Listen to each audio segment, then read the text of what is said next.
places that as a whitetail hunter you can dream about coming.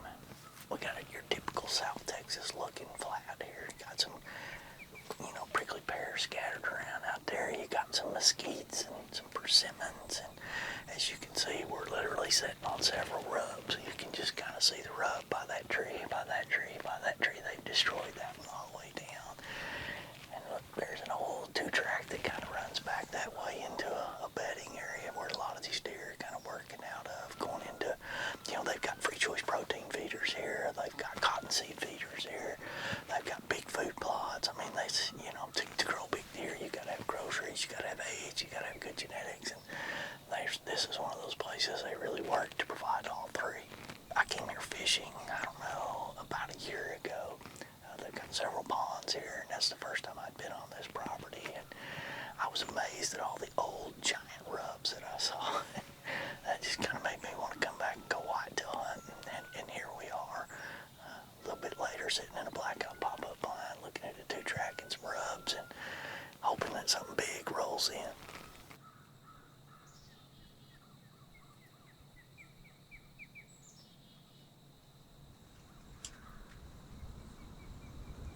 Deer coming in right in front of us.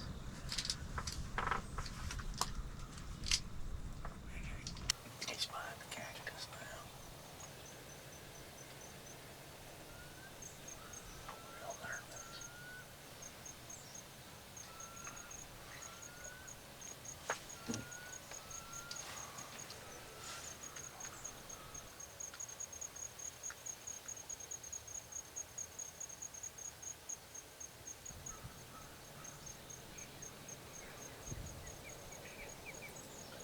Looks like a really big, heavy 8-point.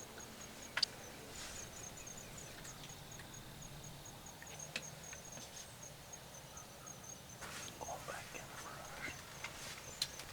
He's pretty nervous.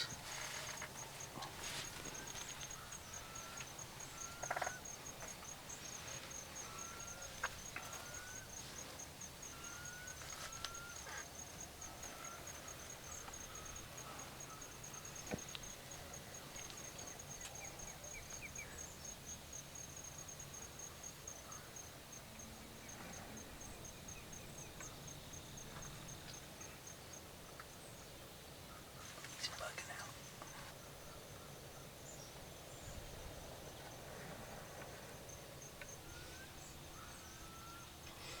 Pretty to look at, but never in range.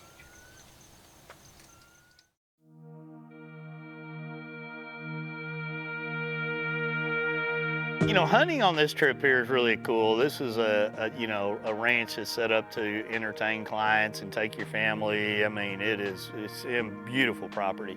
I've been fortunate to go on other places like this all across the world, and this one is one that really is immaculate. If you're entertaining clients, everybody's going to enjoy it. But on the flip side of this, I'm getting to hunt with one of my oldest friends in the hunting industry. Chris Clarkson and I go back to when he's like 16 years old, and I was running the 777 ranch. He was a part-time fishing guide out there, and to watch him evolve into now where he runs a lot of hunts for a lot of people and entertains and talks about the old times was really a cool aspect to this trip.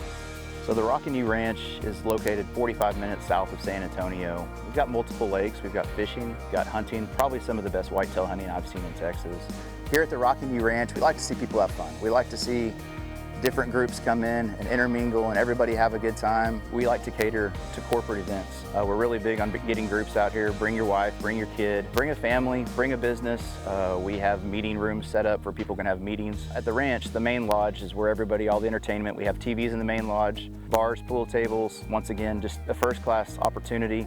Everybody will have their own private casita when you come out here. There's 2 bedrooms in each casita, and we have 7 casitas. It makes it an intimate feeling while being a part of a big lodge.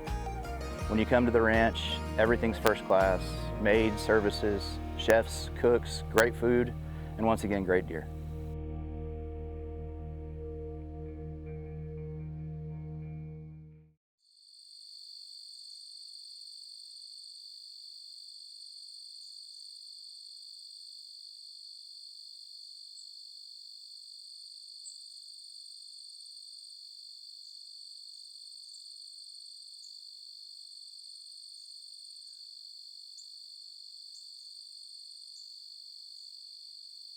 So we got in the stand about an hour before official sunrise, and we're sitting in the pop-up. There's not near enough camera light. There's not near enough to do anything, and I'm starting to get pretty antsy watching some deer moving around that I really don't even know what they are.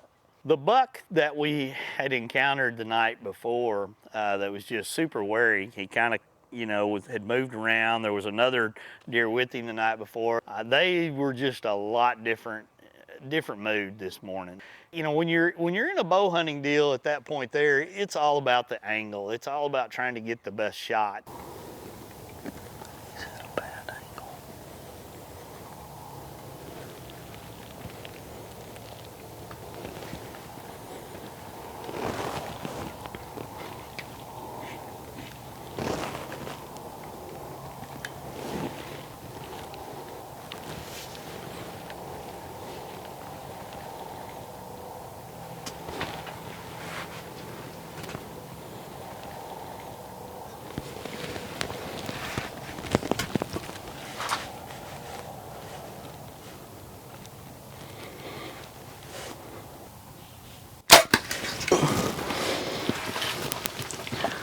I think that was a good shot. I mean, the arrow didn't go all the way through. It may have hit shoulder, though. I'm not sure.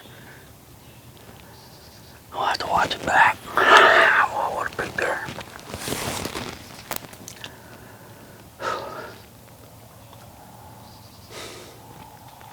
I was kind of leaning back. The shot may have been low. I mean, it all happened so fast when it finally got in position to get a shot. I saw that deer and several other, and they were milling around. Like running over, typically how you hunt South Texas, you throw a little corn out, and he was moving and working in. The shot was 22 yards. People always wonder why we whisper, because we don't know what that deer's doing out there at 100 yards at the end of the day. But man, it just didn't look like I got a lot of penetration on that deer. I don't know. I just don't know. It didn't sound like bone. I just don't know how much penetration I got on it at the end of the day. Wow, this place is phenomenal. A lot of big bucks. They manage it for big bucks. They work it hard for big deer. They try to do a lot of different things here at the end of the day. And just hope I made a good shot at the end of the day. It's so big. It just looks like a giant 8-point with a couple of little tines laying down at the front there. And it's a great deer. It's a great deer. So we'll have to, we'll sit back, we'll play the footage, we'll give it some time and kind of wait it out and see what we're dealing with. Well, we watched the video back, and it's kind of like I thought. It's going to depend on the penetration. Did I hit too much bone in the shoulder to get in? I can see the lighted knock and part of the arrow there. Did he break it off when he took off running? Did part of it stay in him? He ran out that way. You can see him. It's, you just don't know until you get your hands on him. Okay, so here's the arrow. And it kind of as I expected or hoped. Let me back that up. He broke it off. So when I hit that deer, his leg went back. He broke that arrow off right there. So there's a good amount that's passed inside him that's probably turning in there and tearing things up. I'm gonna grab another arrow and we'll get a sense just how much is inside him. I've hit other deer right there before, and had great luck finding them within a couple hundred yards, and I've had some that we've looked for days for. So I'm gonna measure and just get a sense of how much, and we'll give this deer some more time. All right, so this is my length of my arrow. Since what I figured about 4 or 5 inches is how far we got into that shoulder. And the broadhead would have hit. This is a gator broadhead from Bass Pro, and it would have opened up something like that. So that much got all the way in, and then it would have broke off from there. So would have liked to get a total pass through. If I'd have been about 2 inches higher, I would have. But when you bow hunt and you jump a deer, your odds go down tremendously. We talk about that a lot in our shows. We try to get out and leave them alone for an hour and a half. And in this case, they had some nearby dogs, and I'm like, it's never gonna hurt if it's legal in your area to have extra eyes and a dog. So we called them, But in my mind, I really am played this back. I've slow motioned the shot time and time again. I feel like I blew through everything. That arrow, the broadhead had got into the heart, probably blown a lot of that stuff up. And I'm thinking that deer should be dead 100 yards. We're probably not going to find a lot of blood. All right, so we're back out here. We call dogs in. We like to use dogs when we have any choice. It's legal here in Texas to kind of track them. The deer has ran down this direction, but we haven't picked up any sign yet at all. You can see a lot of blood coming out of that deer when we first hit him, but you know, now we got to find some. Oh yeah, I see him right there. He didn't go hunter, so it did what we thought it did. I mean, it got into his heart and pummeled him up. I mean, that's better safe than sorry, but he didn't go 100 yards right down here. So he went around and he was spewing. Look at this buck. Man, that's a good old rocking you buck. He just crushed out and died. God, look at the body on this deer. This is a moose right here.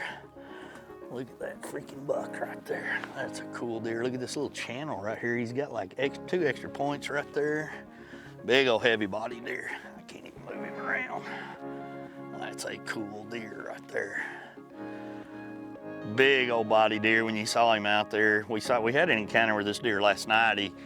He came in and skirted us. He didn't like the way that blind looked sitting over there, and he kind of had us pegged the whole way. And then this morning he kind of came in, read the program a whole lot better than he did last night. Looks like he broke one off right there and got out there perfect. And you know, my shot, to me, I mean, it was a really good line. I was 2 inches off of where I was aiming, but you know, these bows today, they fling it in there and they do some damage quick. And we drove it all the way through his shoulder and probably got 6 inches of penetration. I hit that bone right there on the leg, you could tell. And that happens. Well, we got him. He went about as far as we thought he was gonna go.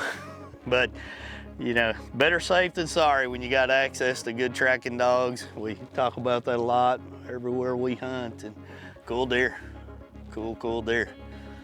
And it was time to celebrate, get it drug out of there, sit down with a very good friend of mine that experienced a lot with, hunted with, fished with a lot, and the Rockin' U Ranch had definitely paid off for us with a big buck. And I think it's one of those places that you will enjoy hunting as well.